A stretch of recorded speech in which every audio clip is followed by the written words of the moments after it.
زمانونو مرګ یو داسې حقیقت دی چې د هغې نه هېڅوک انکار نشي کول. دا مرګ داسې شی دی چې هر څوک یې مني. ډېر خلک خدای نه مني لکه روسیان او چینیان. ډېر پیغمبر علیه السلام نه مني، حضور پاک، لکه عیسایان شو، یهودیان شو، مجوسیان شو، دی زمونږ پیغمبر مبارک نه مني. او ډېر بیا د حضور پاک د ختم نبوت ته انکار کوي او د پیغمبر علیه السلام نه پس بل پیغمبر مني. ختم نبوت نه مني، ډېر قرآن نه مني. څوک عیسی علیه السلام نه مني، څوک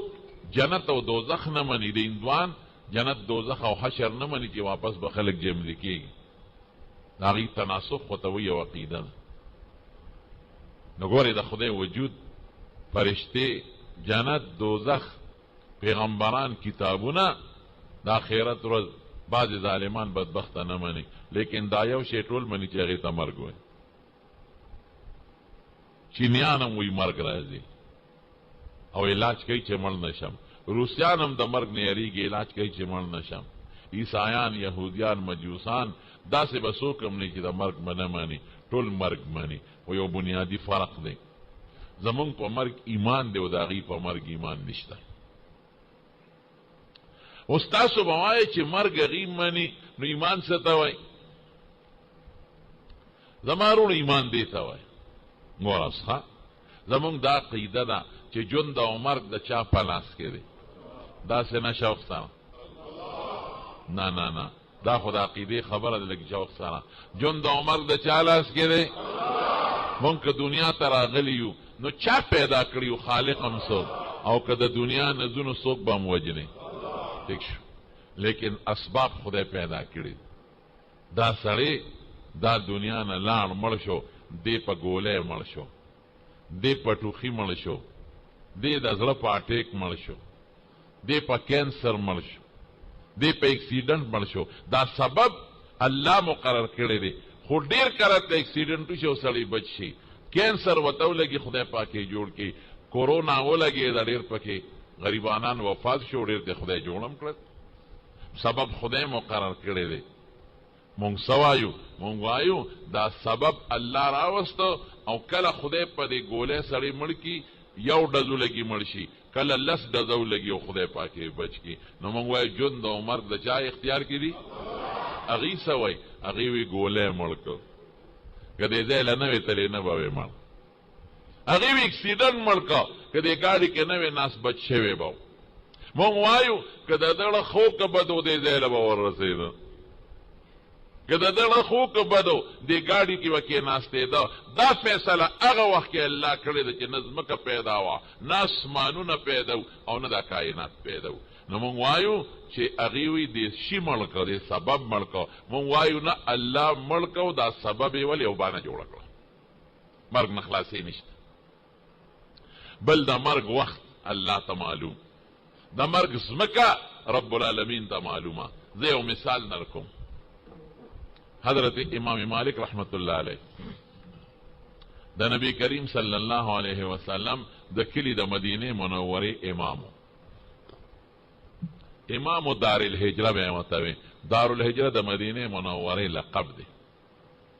مدینه مو وایي ښه، د حضور پاک د کلي احترام او قدر او عزت کوي. مدینه مبارکه منوره ورته وایي، مدینه شریفه ورته وایي، خلک د عزت نوم اخلي.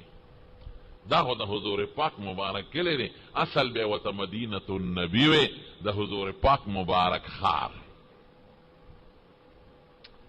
عزت او قدر به د حضور پاک د کلی کو. د چا د مخه به کو؟ د رسول الله صلی الله علیه وسلم مبارک د مخه. نو دی د مدینه منورې لقب دار الهجرتو، د حضور پاک د هجرت کور، اداغي امام هلته به ناستو او د حدیث مبارکو درس به کوم. نو یو ځل یې د حضور پاک نه تپوس وکړ په خوب کې. حجونه خو یې ډېر زیات کړي. په د اخر وخت کې د حج شوق راغی چې یاره که لاړ شم یو حج وکړم. حالانکې حجونه یې ډېر کړي. خوله کې دا سوچ ته هسې نه چې د حج دپاره وځم او زما نه سا چېته بل ځای ونه خیږي په لاره مړ نه شم خو پیاده مزل وي او د خانو یا بل ځای چېته مړ نه شم دړه مې ارمان دی چې زما نه سا د حضور پاک په دې مبارک کلي کې وخیږي او زه د پیغمبر علیه السلام مبارک په دې کلي مدینه منوره کې دفن شم دا ارمان ټول پړه کې وساتئ ها الله دی ایمان سره دا پکې شرط دی ایمان سره مونږ تاسو له د مدینې منورې مرګ راکړي حضور پاک مبارک فرمایي وی چې کم انسان د مدینې منورې په تکلیفونو او په سختو صبر وکړي هلته پې بیماري راشي او دی وی دا خو د پیغمبر مبارک د کلي بیماري ده او تکلیف دی وی دله به د قیامت پر ورځ سفارش کوم او ګوی به ونه کوم او چې کم انسان ځان له د مدینې منورې مرګ خوښ کړي مرګ خو په دې ټرې ټیم الله ته معلوم دی وخت خو د ده سوچ دی چې که خدای هغه ځای مړ شم نو د قیامت په ورځ به دا زما لښکري ما سره به یو د حساب کتاب له روانېږي دی له به زه ګوی کو مدینه منوره خو مبارکه ځمکه ده قسم د حضرت امام مالک رحمت الله علیه په مدینه منوره کې په سورلی به نه ګرځېده ډېر خلک سوال کوي ولې حضور پاک مبارک ګرځېدلی دی صحابه کرام ګرځېدلی دي او دی ولې نه ګرځېده دا یو عشقي مزاج دی دا یو محبت یو عشقي مزاج دی په سورلی به په مدینه منوره کې نه ګرځېد څه به یې وی کومه خاوره کې چې د دواړو جهانو مبارک سردار لاندې پروت دی مالک به په هغه خاوره کې په سورلی نه ګرځي د خپو په ګرځېدو نه خو مې خلاصي نشته څه کوم ضرورت مې دی لیکن په سورلی به زه په مدینه کې نه ګرځم دا ماته بې ادبي ښکاري د هغه یو سوچ او د حضور پاک د احادیث او خاورې سره ډېر زیات بې پناه محبت او بې پناه مینه وه لیکن شوق یې دا دی چې مرګ ماله په مدینه شریفه کې راشي اسې نه لاړ شم حج د حجونه خو مې ډېر کړي دي نفلي حج دی لار کې مړ نه شم نو یو ځل اوده دی نو خوب یې ولید او په خوب کې نبی کریم صلی الله علیه وسلم ولید او د حضور پاک مبارک نه تپوس وکړو وی د الله رسول زما عمر څونه دی عجیبه تپوس کوي وی مالک ابن انس په عمر څه کې وی که عمر مې ډېري نو اراده مې د یو حج ده چې یو حج پکې وکړم او که عمر مې کمی نو بیا ستا د کلي نه نوځم ارمان دې دا دی چې مرګ هم دلته را نصیب شم دلته دفن شم د مارونو خدای والا ماغه مرګ ورکړی تاسو د الله ټول مدینې منورې ته بوځئ نو هلته جنت البقیع چې کم د مدینې منورې قبرستان دی تقریبا 10,000 صحابه کرام پکې دفن دي بلکې دې نه زیات دي نو هغې کې قبر دی او د ډېرو خلکو قبرونه نه دي معلوم خو تاریخ یو څو قبرونه ښکاره کړي دي ښایي یو پکې د امام مالک صاحب قبر دی او داسې عجیبه دی کې خدای قبر ور نصیب کړی دی داسې عجیبه چې سړی وپسخېږي مخامخ چې په ګیټ ورننوځې د رسول الله صلی الله علیه وسلم خي طرف ته ترونه دي تر د حضرت عباس رضی الله تعالی عنہ حضرت فاطمه رضی الله تعالی عنها د حضور پاک لاډلی بیٹی محبت والا لور حضرت حسن د حضور پاک نوسی هغه نوسی چې رسول الله مبارک بوله شونډې ښکلولې او د حضور پاک په شا مبارکه به سورېدل او خوش طبیعتي به یې ورسره کوله او دې خوا چې لږ مخامخ ګیټ ته مخامخ شي نو د حضور پاک مبارک 9 بیبیانې دي دفن دي خوا کې ورسره د حضور پاک مبارک 4 لونه دفن دي او د دې بیبیانو او د لونو نه په دومره فاصله کې لکه د جومات د دې دیوال نه ستاسو د دې دیواله پورې د حضرت امام مالک قبر دی څومره عجیبه دی کې د صحابو په جرمټ کې دننه دفن دی ورسره د استاد دی نافع د هغه قبر او داسې یو 2 ګزه 3 ګزه فاصله کې بیا د چا قبر دی ماشاءالله د حضور پاک بچی د ابراهیم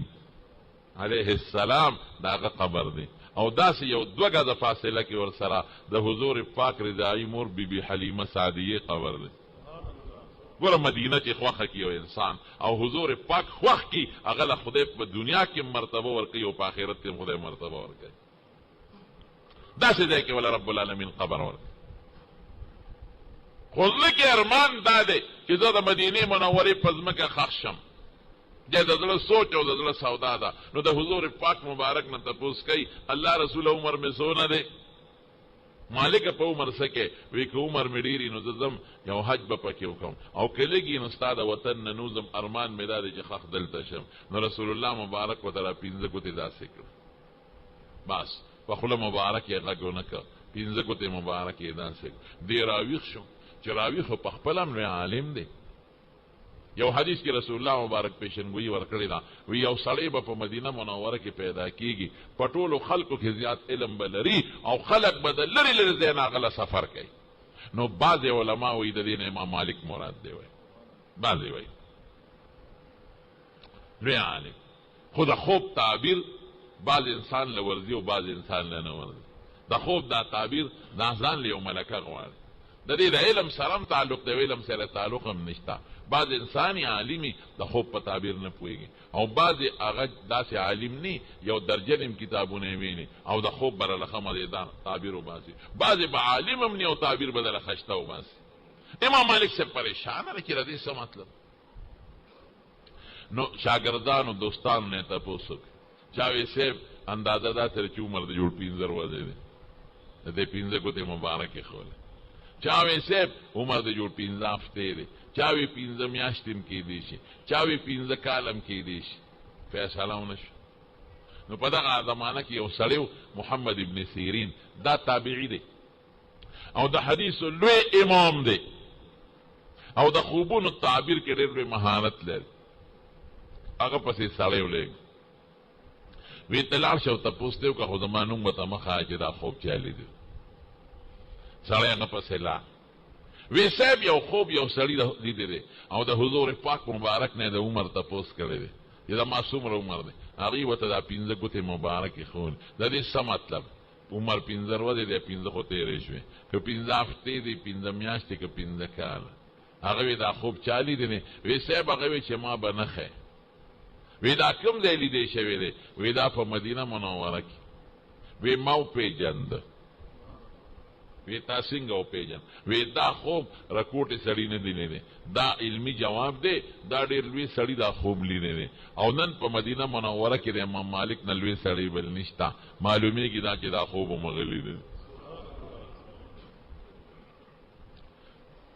وی مالک ته به ووایې چې د خوب تعبیر دا نه دی چې دا تاسو څه وایئ یا 15 ورځې دي یا 15 هفتې دي یا 15 میاشتې او یا 15 کال دله خدای جیبه علم ورکړ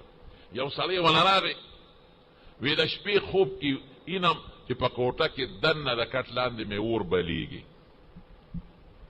هغه ورته وی اله شا به کټ اوچت کا او ځمکه وکنه او پکې لالونه پراته دي هغه کټ اوچت کا کوداله موداله راواغېسته ځمکې وکنونه دننه قیمتي سره لالونه پکې راووت یو لال څونه قیمتي بلا شی سړی لاړ ځای ته ورسېد مالدار شو څه موده پس بل یو سړی راغی وی صاحب خوب اینم چې په کوټه کې مې د کټ لاندې اور بلیږي وی شا به سامان وباسه کوټه دې راغورځېږي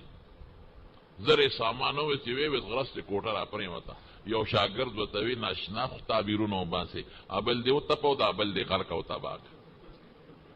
هغه له دې کم تعبیر وویست تا خو دې دومره مالدار کړې چې د حد نه او دله دې کم وویست کوټه د غریب هم دغه وړه کوټه وه هم در وغورځېده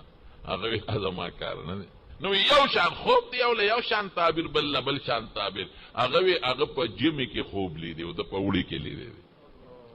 جمعې کې چې څوک په کوټه کې اور اینی دا د خدای رحمت دی جمعې کې خلک اور بلی که نه بوډۍ به دوا کوله وی خدایا غریب به یخني شوې وه وی خدایا دنیا و آخر کې مې ور نصیب کې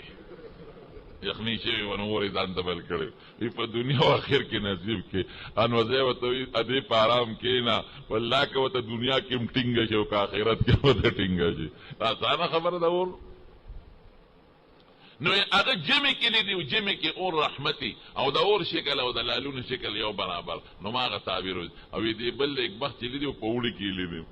وړي کې خو په کوټه کې اور طبیعي ده نو بس ما ولا هغه تعبیر وست